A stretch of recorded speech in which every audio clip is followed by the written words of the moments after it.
Good morning. Thank you for joining me today.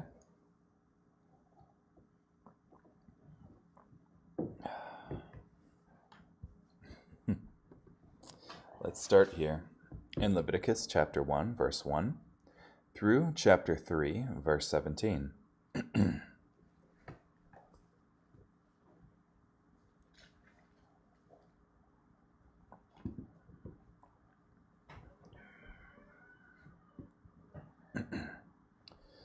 Then the Lord called to Moses and spoke to him from the meeting tent. Speak to the Israelites and tell them, when someone among you presents an offering to the Lord, you must present your offering from the domesticated animals, either from the herd or from the flock. If his offering is a burnt offering from the herd, he must present it as a flawless male. He must present it at the entrance of the tent of meeting for its acceptance before the Lord. He must lay his hand on the head of the burnt offering, and it will be accepted for him to make atonement on his behalf. Then the one presenting the offering must slaughter the bull before the Lord. And the sons of Aaron, the priest, must present the blood and splash the blood against the sides of the altar, which is at the entrance of the tent at the entrance of the meeting tent. Next, the one presenting the offering must skin the burnt offering and cut it into parts, and the sons of Aaron, the priest, must put fire on the altar and arrange wood on the fire. Then the sons of Aaron, the priest, must arrange the parts with the head and the suet on the wood that is in the fire on the altar.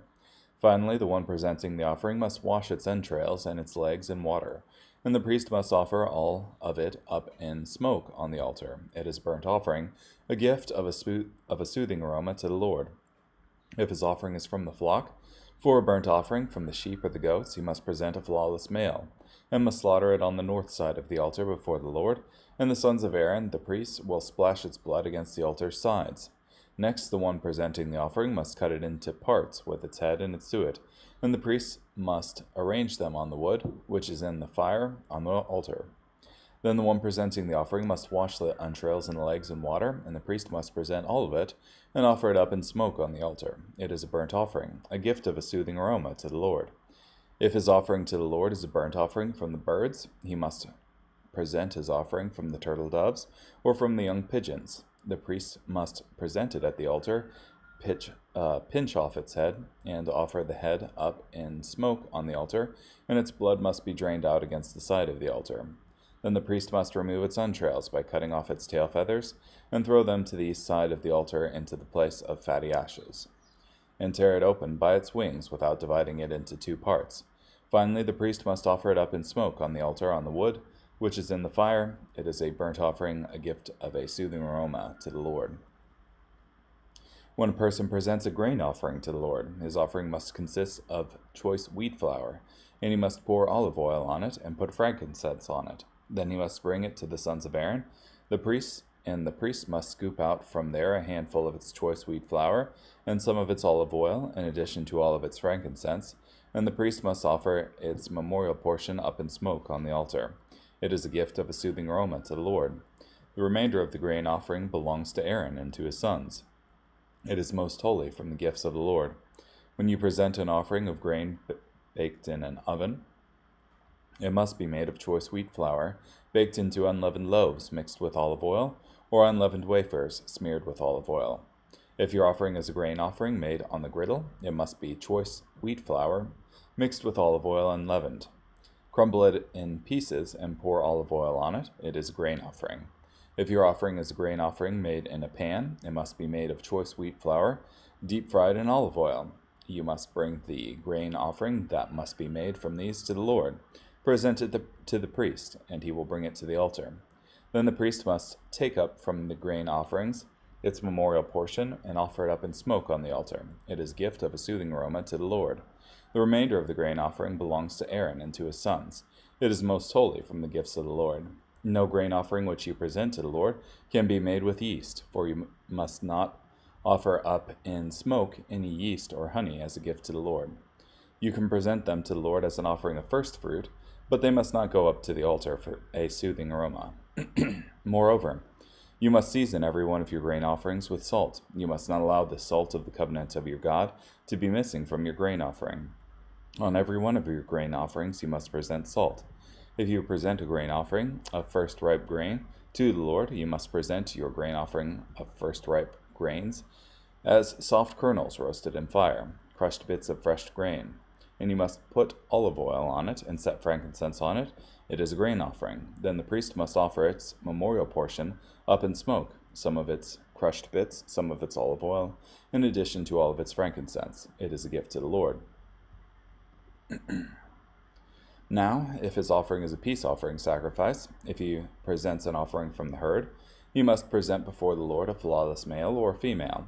He must lay his hand on the head of his offering and slaughter it at the entrance of the meeting tent, and the sons of Aaron the priest must splash the blood against the altar's sides. Then the one presenting the offering must present a gift to the Lord from the peace offering sacrifice. He must remove the fat that covers the entrails and all the fat that surrounds the entrails, the 2 kidneys with the fat on their sinews, and the protruding lobe on the liver, which he is to remove along with the kidneys. Then the sons of Aaron must offer it up in smoke on the altar atop the burnt offering that is on the wood in the fire as a gift of a soothing aroma to the Lord. If his offering for a peace offering sacrifice to the Lord is from the flock, he must present a flawless male or female. If he presents a sheep as his offering, he must present it before the Lord. He must lay his hand on the head of his offering and slaughter it before the meeting tent, and the sons of Aaron must splash its blood against the altar's sides. Then he must present a gift to the Lord from the peace offering sacrifice. He must remove all the fatty tail up to the end of the spine, the fat covering the entrails, and all the fat on the entrails, the 2 kidneys with the fat on their sinews, and the protruding lobe on the liver, which he is to remove along with the kidneys. Then the priest must offer it up in smoke on the altar as a food gift to the Lord. If his offering is a goat, he must present it before the Lord, lay his hand on its head, and slaughter it before the meeting tent, and the sons of Aaron must splash its blood against the altar's sides. Then he must present from it his offerings as a gift to the Lord, the fat which covers the entrails, and all the fat on the entrails, the 2 kidneys with the fat on their sinews, and the protruding lobe on the liver, which he is to remove along with the kidneys. Then the priest must offer them up in smoke on the altar as a food gift for soothing aroma. All the fat belongs to the Lord. This is a perpetual statute throughout your generations. In all the places where you live, you must never eat any fat or any blood. Okay, Leviticus.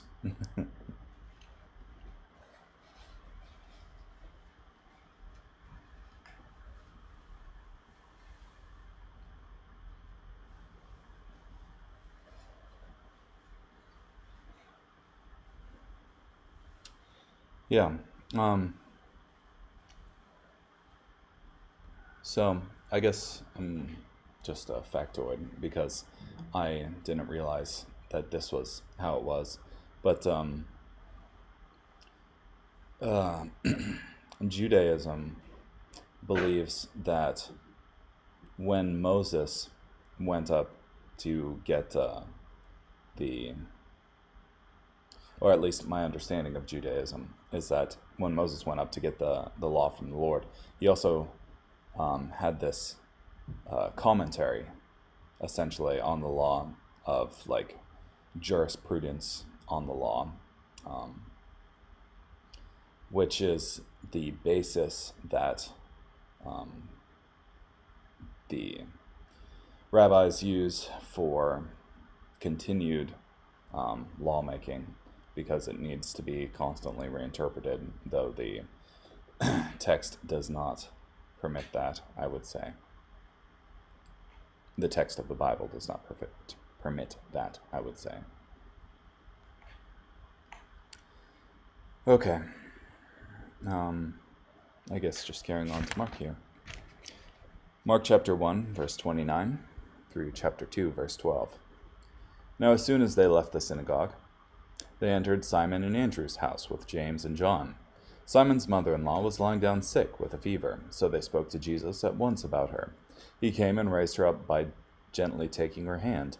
Then the fever left her, and she began to serve them. When it was evening, after sunset, they brought to him all who were sick and demon-possessed. The whole town gathered by the door. So he healed many who were sick with various diseases, and drove out many demons, but he would not permit the demons to speak, because they knew him. Then Jesus got up early in the morning, when it was still very dark, departed, and went out to a deserted place, and there he spent time in prayer. Simon and his companions searched for him. When they found him, they said, "Everyone is looking for you." He replied, "Let us go elsewhere, into the surrounding villages, so that I can preach there too, for that is what I came out here to do." So he went into all of Galilee, preaching in their synagogues, and casting out demons. Now a leper came to him, and fell to his knees, asking for help. "If you are willing, you can make me clean," he said. Moved with compassion, Jesus stretched out his hand and touched him, saying, "I am willing, be clean." The leprosy left him at once, and he was clean. Immediately, Jesus sent the man away with a very strong warning. He told him, "See that you do not say anything to anyone, but go, show yourself to a priest, and bring the offering that Moses commanded for your cleansing as a testimony to them." But as the man went out, he began to announce it publicly and spread the story widely, so that Jesus was no longer able to enter any town openly, but stayed outside in remote places. Still they kept coming to him from everywhere. Now, after some days, when he returned to Capernaum, the news spread that he was at home. So many gathered that there was no longer any room, not even by the door, and he preached the word to them. Some people came, bringing to him a paralytic, carried by 4 of them. When they were not able to bring him in because of the crowd, they removed the roof above Jesus. Then after tearing it out, they lowered the stretcher the paralytic was lying on. When Jesus saw their faith, he said to the paralytic, "Son, your sins are forgiven." Now, some of the experts in the law were sitting there, turning these things over in their minds. "Why does this man speak this way? He's blaspheming. Who can forgive sins but God alone?" Now immediately, when Jesus realized in his spirit that they were contemplating such thoughts, he said to them, "Why are you thinking such things in your hearts? Which is easier, to say to the paralytic, 'Your sins are forgiven,' or to say, 'Stand up, take your stretcher, and walk'? But, so that you may know that the Son of Man has authority on earth to forgive sins," he said to the paralytic, "I tell you, stand up, take your stretcher, and go home." And immediately the man stood up, took his stretcher, and went out in front of them all. They were all amazed and glorified God, saying, "We have never seen anything like this."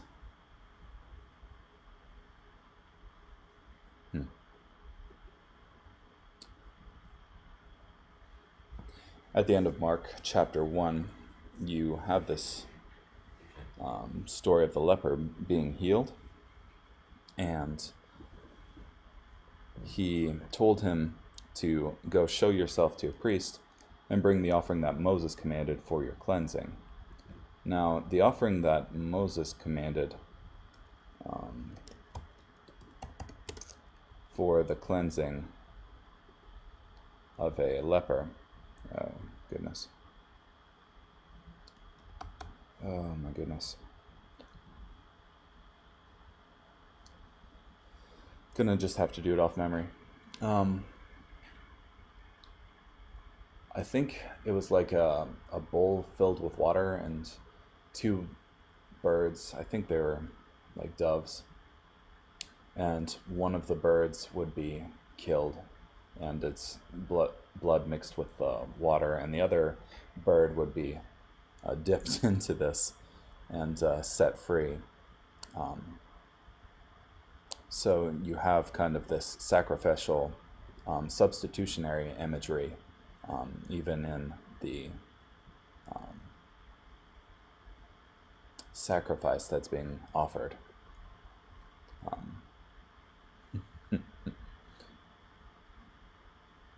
Yeah. So, in my opinion, pointing to Jesus.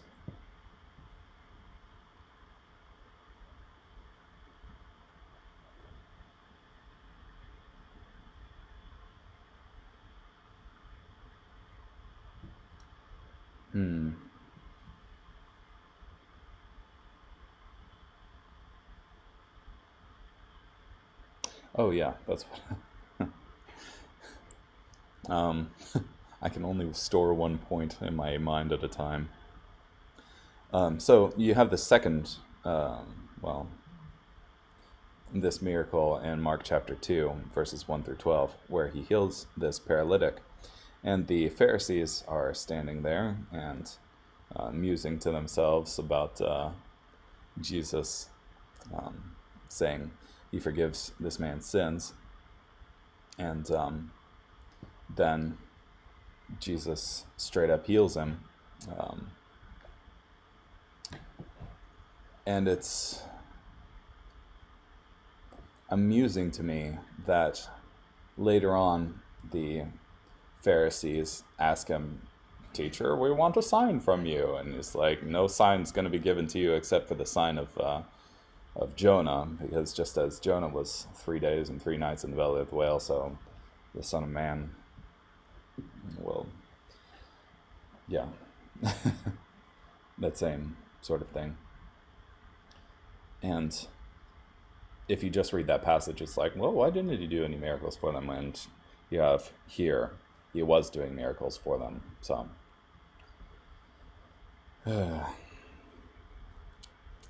Psalms chapter 35, verses 17 through 28. O Lord, how long are you going to just stand there and watch this? Rescue me from their destructive attacks. Guard my life from the young lions. Then I will give you thanks in the great assembly. I will praise you before a large crowd of people. Do not let those who are my enemies for no reason gloat over me. Do not let those who hate me without cause carry out their wicked schemes. For they do not try to make peace with others, but plan ways to deceive those who are unsuspecting. They are ready to devour me. They say, "Aha, aha, we've got you." But you take notice, Lord. O Lord, do not remain far away from me. Rouse yourself, wake up and vindicate me. My God and Lord, defend my just cause. Vindicate me by your justice, O Lord my God. Do not let them gloat over me. Do not let them say to themselves, "Aha, we have what we wanted." Do not let them say, "We have devoured him." May those who want to harm me be totally embarrassed and ashamed. May those who arrogantly taunt me be covered with shame and humiliation. May those who desire my vindication shout for joy and rejoice. May they continually say, "May the Lord be praised, for he wants his servants to be secure." Then I will tell others about your justice and praise you all day long.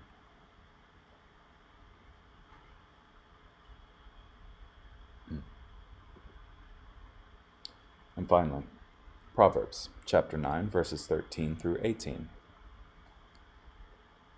Here we have, in contrast to wisdom, the woman called Folly is brash. She is naive and does not know anything. So she sits at the door of her house on a seat at the highest point of the city, calling out to those who are passing by her in the way, who go straight on their way. "Whoever is simple, let him turn in here," she says to those who lack understanding. "Stolen waters are sweet, and food obtained in secret is pleasant." But they do not realize that the dead are there, that her guests are in the depths of the grave. Yeah. And certainly, folly, naivete, and ignorance have killed many people. So, it's better to desire wisdom,